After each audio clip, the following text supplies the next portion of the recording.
सर्वांना हरिओम. सुखासारिखे पूर्ण वैराग्य जाचे, वसिष्ठा परी ज्ञान योगीश्वराचे. कवी वाल्मिका सारिखा मान्य ऐसा, नमस्कार माझा सद्गुरु रामदासा. श्रीमद दासबोध दशक 9 मध्ये आज आपण समास 10वा शिकणार आहोत. या समासाचं नाव आहे स्थिती निरूपण. स्थिती म्हणजे अवस्था. मग अवस्था कोणाची? तर आत्मज्ञानी पुरुषाची अवस्था. त्याच्या स्थितीचे वर्णन आपल्याला स्वामीजी या समासातून सांगणार आहे. सज्जन भाविक हो, परमार्थ हा अंतरंगाचा आहे, बहिरंगाचा नाही. येथे मुख्य अंतर्निष्ठा हवी. परमार्थामध्ये आपण जे ध्येय ठेवतो त्याच्याशी आपले अंतरंग एकरूप होते, म्हणजे तादात्म्य पावते. देवांची भक्ती करणारा देवलोकात जातो, पितरांची भक्ती करणारा पितृलोकात जातो. भूतलोकामध्ये जातो तो भूतांची भक्ती करणारा, म्हणजे जे भूतांची भक्ती करतात, प्रेत भूत, ते लोक भूतलोकात जातात.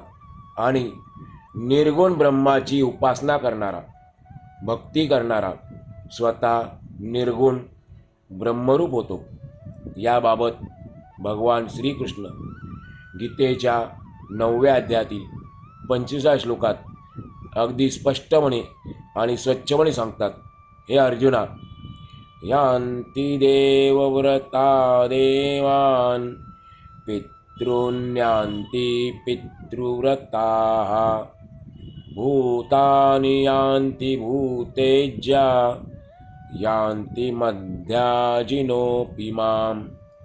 भगवंताची, त्याच्या स्वरूपाची ओळख करून घेण्यातच मानवी जीवनाची खरी सार्थकता आहे.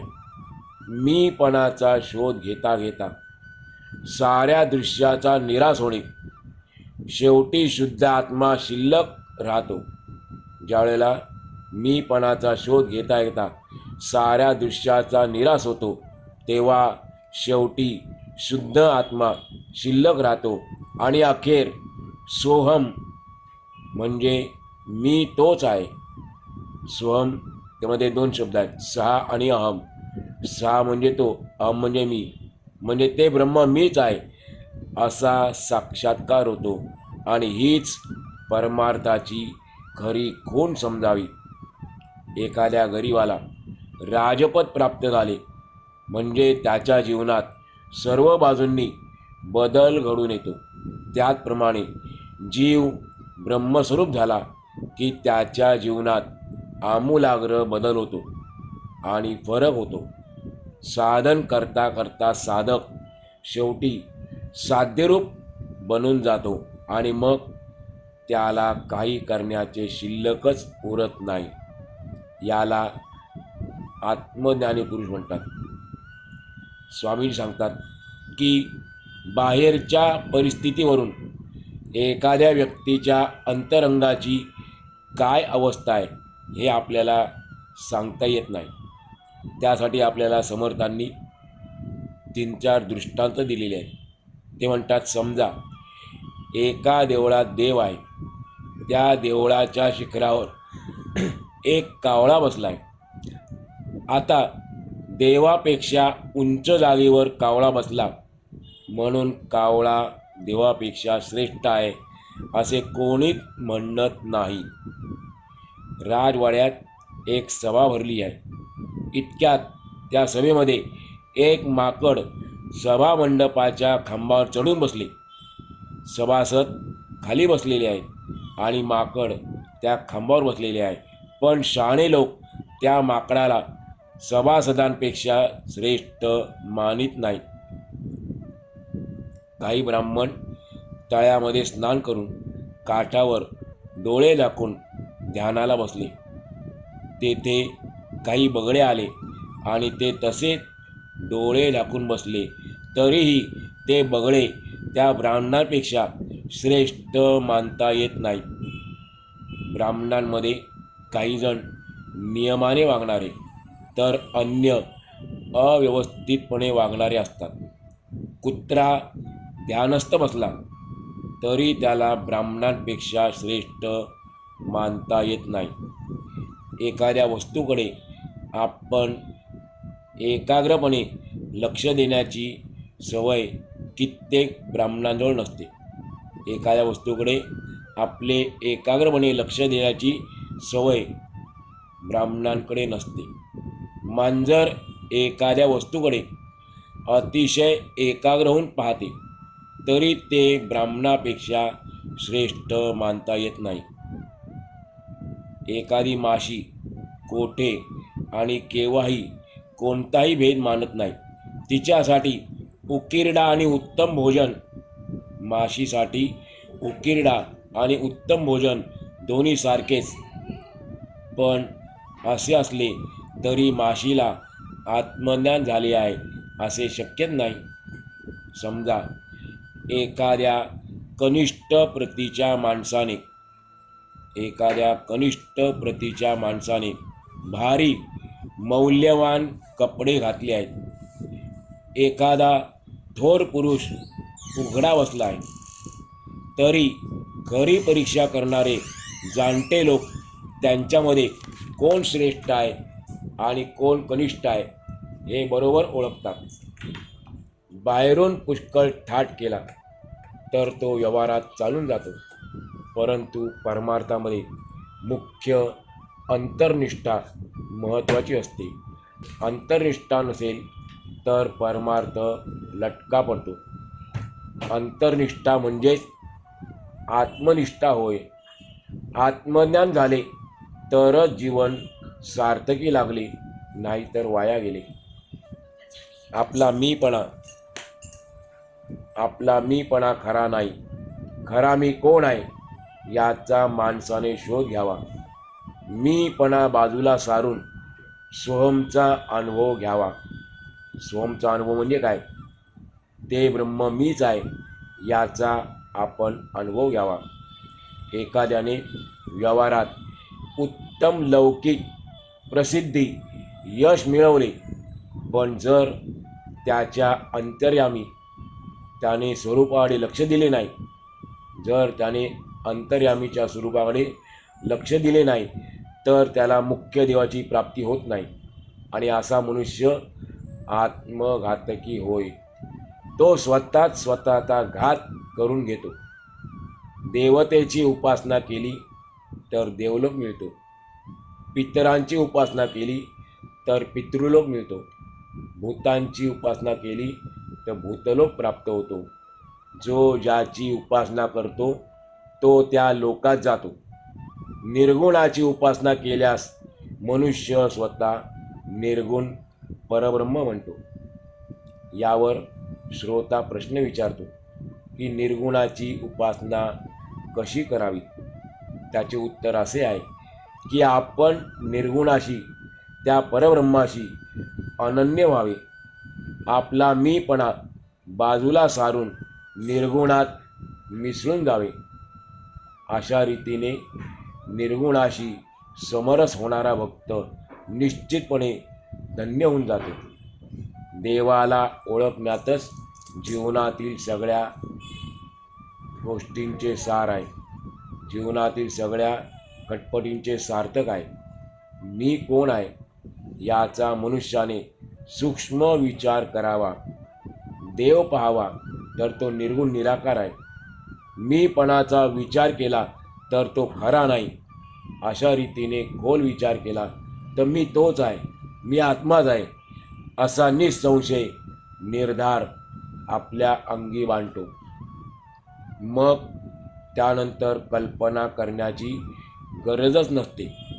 ब्रह्म जसे आहे तसे ते स्वस्थानी, स्वतःच्या ठिकाणी निश्चल असते. ब्रह्म जसे आहे, निश्चल, निर्गुण, निराकार, निर्विकल्प, ते जसे आहे तसे ते स्वस्थानी म्हणजे स्वतःच्या ठिकाणी निश्चल असते. त्याच्यावर आरोप केलेल्या देहबुद्धीचा शोध घेतला की ती खरी नाही असा अनुभव येतो.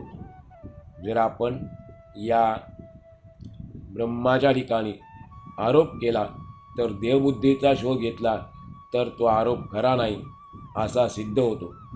मी आत्माच आहे असा साक्षात्कार होऊन जो सिद्ध म्हणला त्याला साधन चिकटवणे म्हणजे केवळ कल्पना होय. जो खरोखरच मुक्त झाला त्याला साधनांचे बंधन असणे शक्यच नाही.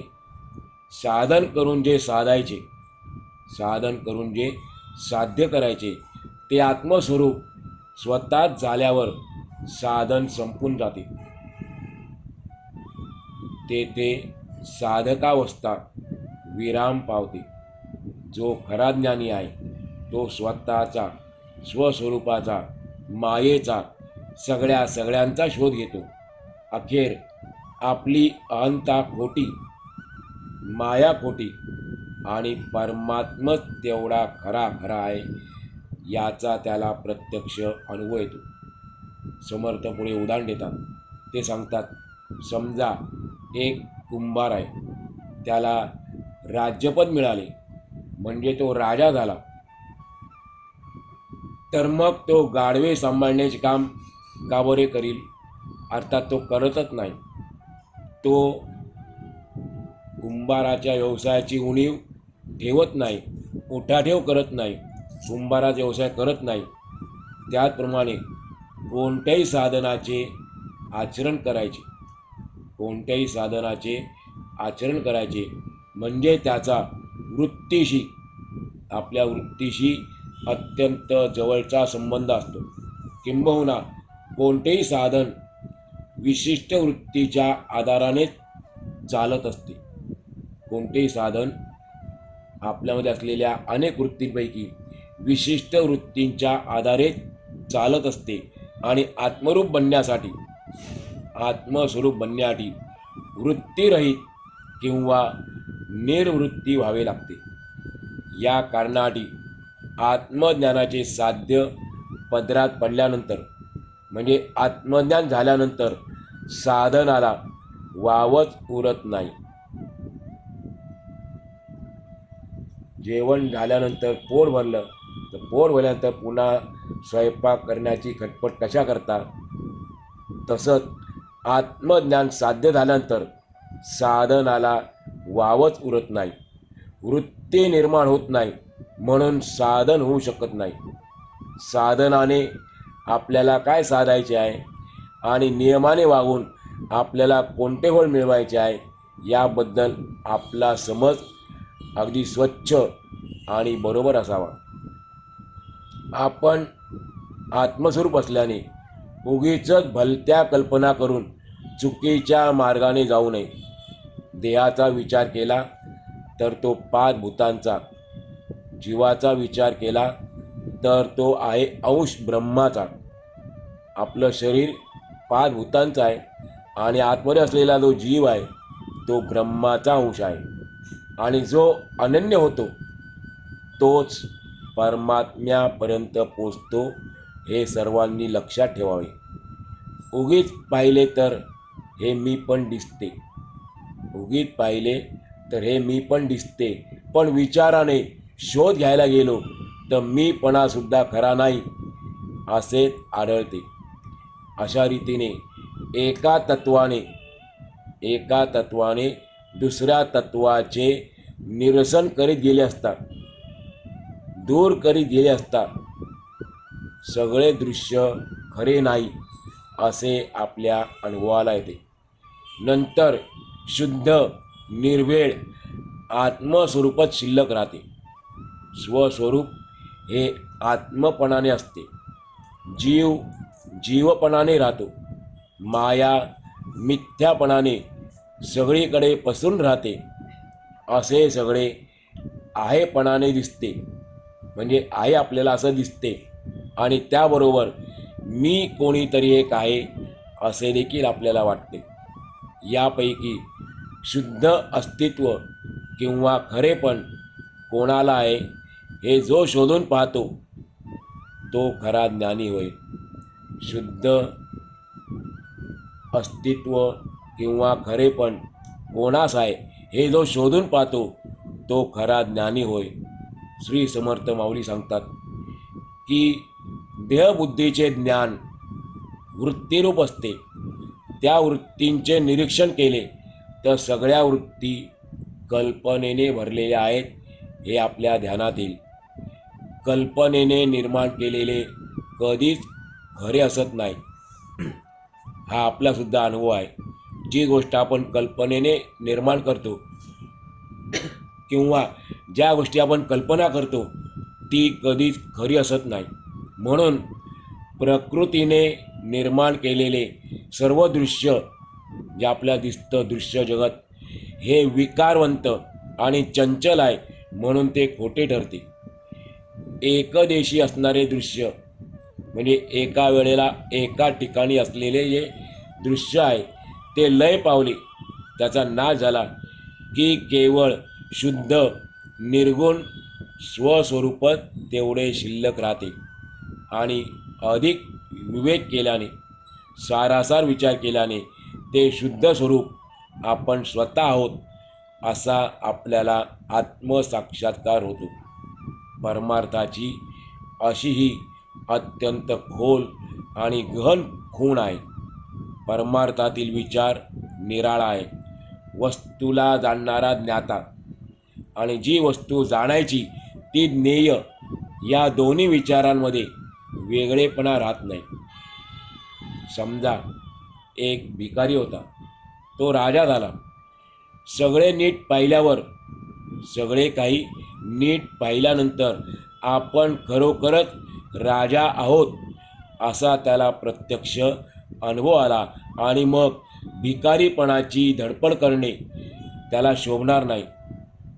त्याचप्रमाणे आत्मज्ञानी पुरुष वृत्तीरूप ज्ञानाची धडपड करणार नाही. म्हणजे ज्या माणसाला ज्या पुरुषाला आत्मज्ञान झाले आहे तो वृत्तीरूप ज्ञानाची धडपड करत नाही.